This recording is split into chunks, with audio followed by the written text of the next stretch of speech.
अस्सलाम वालेकुम जी, की हाल ने? उम्मीद करना सारे ठीक ठाक होंगे जी। दोस्तों अज तुहानूं दसना मल्लू मोड़ मंडी झोटियां के की रेट ने तो झोटियां किस तरह दी लैनियां चाहिए ये विखाना तुहानूं। अगे वीडियो बनाई सी लियारियां मझां ते अज झोटियां ते तुहाडी वीडियो बना के तुहानूं दसना। ये झोटी तुसीं वेखो, यह झोटी वेखो तुसीं माशाअल्लाह।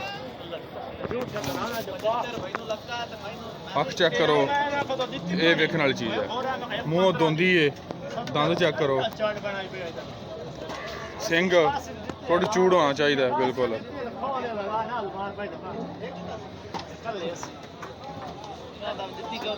माशाअल्लाह 5.5 फुट कद है झोटी का।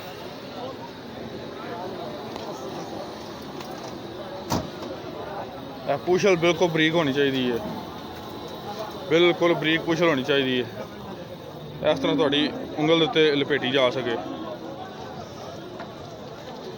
रंग शाह काला,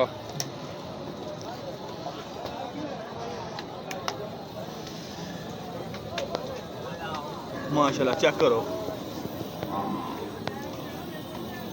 थले झोटी सोहनी है, पहलन झोटी है।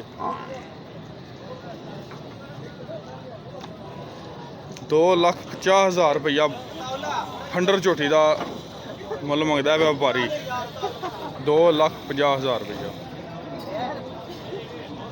झोटी भी माशाल्लाह राजे रज के सोहनी है, सिर तो लैके पैरों तक।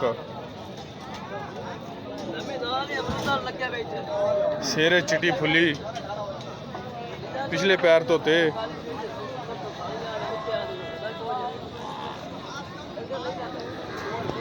दो लख ते 50,000 रुपया वारी मंगता पिया। 1,80,000 रुपया लग गया इंदा, लेकिन वो झोटी नहीं दे रहा।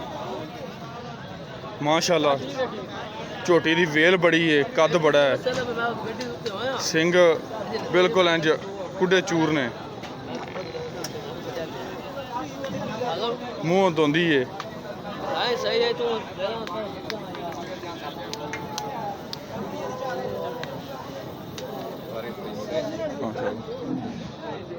वो चीज़ां ने जड़ियां वेख के तुसीं जिहड़ा झोटी लिया करो, चेक कर लिया करो। ए वेखो अखां दोवें जड़ियां ने वो चेक कर लैनियां ने कि ठीक ने।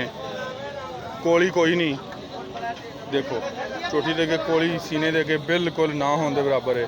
थले तुन्नी कोई नहीं। वो खूबियां ने जड़ियां वेख के झोटी खरीदिया करो। बाकी अल्लाह पाक कोल गल होंदी है कि तैयार हो के किस तरह की बनती है, लेकिन झोटी लैन लग्या ये वो चीज़ां ने जड़ियां नोट करी दियां ने। देखो यह भी अख चेक कर लो, दूसरी भी।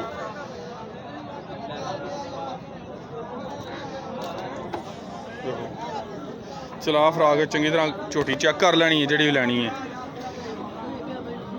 माशाल्लाह इस तरह के डंगर जिहड़े ने वो बड़े घट मिलते हैं मंडी चों।